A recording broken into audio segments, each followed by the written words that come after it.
ओम नमो भगवते वासुदेवाय नमः। सत्य सनातन धर्म यूट्यूब चैनल पर आप सभी का स्वागत है। भगवान विष्णु सदा ही आपके ऊपर अपनी कृपा दृष्टि बनाए रखें। आइए सुनते हैं जया एकादशी की व्रत कथा। सबसे पहले भगवान के सामने दीपक जलाएं, भगवान के सामने संकल्प करें और इस कथा का श्रवण करें। धर्मराज युधिष्ठिर बोले, हे भगवान, आपने माघ मास के कृष्ण पक्ष की षटतिला एकादशी का अत्यंत सुंदर वर्णन किया।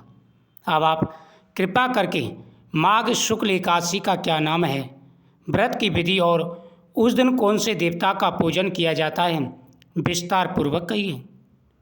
श्री कृष्ण भगवान कहने लगे कि हे राजन, इस एकादशी का नाम जया है।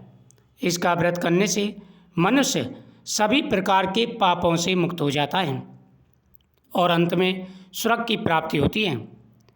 पिशाच आदि योनियों से भी मुक्ति मिल जाती है। अतएव इस व्रत को विधि पूर्वक करना चाहिए। अब मैं तुमको पद्म पुराण की एक कथा सुनाता हूँ। हे राजन, देवराज इंद्र स्वर्ग में राज्य करते थे और अन्य सब देवतागण सुखपूर्वक स्वर्ग में रहते थे।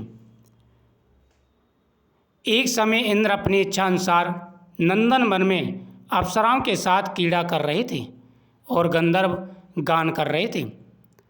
उन गंधर्वों में प्रसिद्ध पुष्पदत्त तथा उसकी कन्या पुष्पावती, चित्रसेन तथा उसकी स्त्री मलिन भी थी। मलिन का पुत्र पुष्पवान और उसका पुत्र माल्यवान भी उपस्थित थी। उस समय पुष्पवती नामक एक गंधर्व स्त्री माल्यवान को देखकर उस पर मोहित हो गई और काम बाण से चलायमान होने लगी। उसने रूप, सौंदर्य, हाव भाव आदि द्वारा माल्यवान को वश में कर लिया। पुष्पावती की सुंदरता को देखकर माल्यवान भी उसके ऊपर मोहित हो गया। अतः ये दोनों कामदेव के वश में हो गए, परंतु फिर भी इंद्र के बुलाने पर नृत्य गान के लिए जाना पड़ा। अप्सराओं के साथ गाना शुरू किया, परंतु कामदेव के प्रभाव से उनका मन न लगा और अशुद्ध गायन करने लगे। इनकी भविमाओं को देख करके इंद्र ने इनके प्रेम को समझ लिया और इसमें अपना अपमान समझ इन्हें श्राप दे दिया कि तुम स्त्री पुरुष के रूप में मृत्युलोक में जाकर पिशाच का रूप धारण करो और अपने कर्मों का फल भोगो। इंद्र का श्राप सुनकर ये दोनों अत्यंत दुखी हुए और हिमालय पर्वत पर पिशाच बनकर अपना जीवन व्यतीत करने लगे। पिशाच की योनि होती है, बड़ी कष्टदायी होती है। रात दिन में उन्हें एक क्षण भी निंद्रा नहीं आती थी। उस स्थान पर अत्यंत सर्दी थी, उनके दांत सर्दी से कटकटा रहे थे।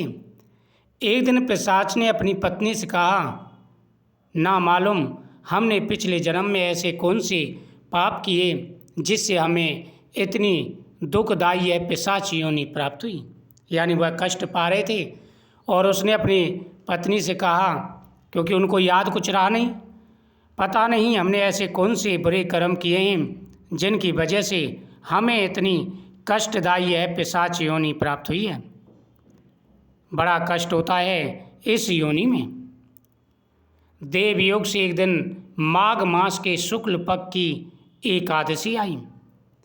जब वह यह विचार कर ही रहे थे तभी एकादशी का दिन पड़ता है। माघ मास की यह एकादशी सभी प्रकार के पापों का नाश करने वाली है। इस एकादशी के बारे में उनको कोई ज्ञान नहीं था। उनको पता नहीं था एकादशी का महत्व क्या होता है, एकादशी का मतलब क्या होता है। देवयोग से एकादशी आई, उस दिन इन दोनों ने कुछ भी भोजन नहीं किया और ना ही कोई पाप कर्म किया। केवल फल फूल खाकर ही दिन व्यतीत किया और महान दुख के साथ एक पीपल के पेड़ के नीचे बैठे रहे। जब सूर्य नारायण अस्त हो गए तब रात्रि इन दोनों ने एक दूसरे से चिपक कर के बड़ी कठिनता के साथ व्यतीत की, क्योंकि सर्दियों का मौसम था। एक तो इन्होंने पूरे दिन कुछ खाया नहीं था, रात्रि को इन्होंने जागरण भी कर लिया भूलवश। इनको ज्ञात नहीं था, सर्दी की वजह से इनका जागरण भी पूरा हो गया। एकादशी का व्रत और रात्रि को जागरण करने से इनके सारे पापों का नाश हो गया।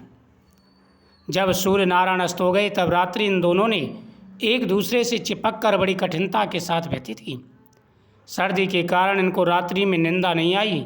दूसरे दिन प्रातःकाल होते ही भगवान के प्रभाव से इनकी पिशाच देह छूट गई और अत्यंत सुंदर अप्सरा और गंधर्व की देह धारण करके तथा सुंदर वस्त्रों तथा आभूषणों से अलंकृत होकर स्वर्गलोक को प्रस्थान किया। उस समय आकाश में देवतागण तथा गंधर्व इनकी स्तुति तथा पुष्प वर्षा करने लगे। जो लोग पाप करते हैं उनको वहाँ पर दंड दिया जाता है, लेकिन जो भगवान के भक्त होते हैं उनकी वहाँ पर पूजा की जाती है। देवता स्वयं देखने आते हैं कि ऐसा कौन सा भक्त है जो स्वर्ग में आया है। सभी स्तुति करते हैं।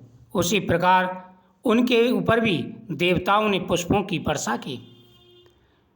इंद्र ने इनको अपने प्रथम रूप में देखकर अत्यंत होकर पूछा, तुमने अपनी पिशाच योनि से किस प्रकार छुटकारा पाया, सो बताइए।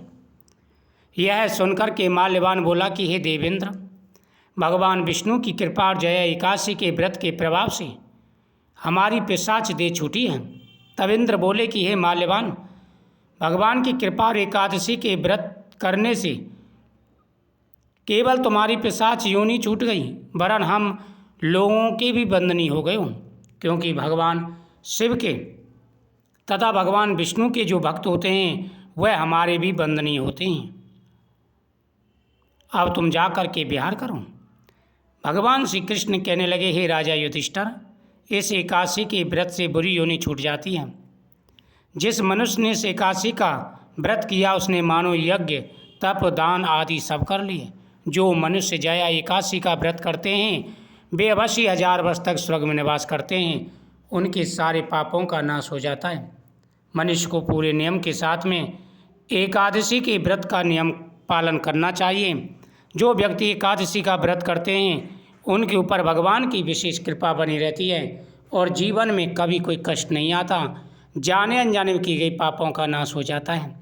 इस दिन भगवान के सामने संकल्प करें, भगवान शिव और भगवान विष्णु का पूजन करें, ओम नमो भगवते वासुदेवाय नमः मंत्र का जाप करें, दान पुण्य करें। इससे आपकी हर मनोकामना पूरी होगी।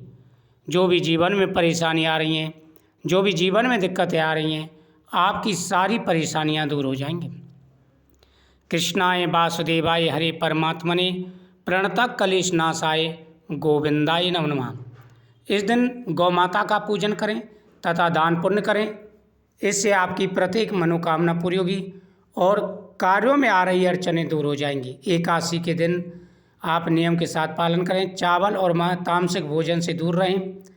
ओम नमो भगवते वासुदेवाय नमः।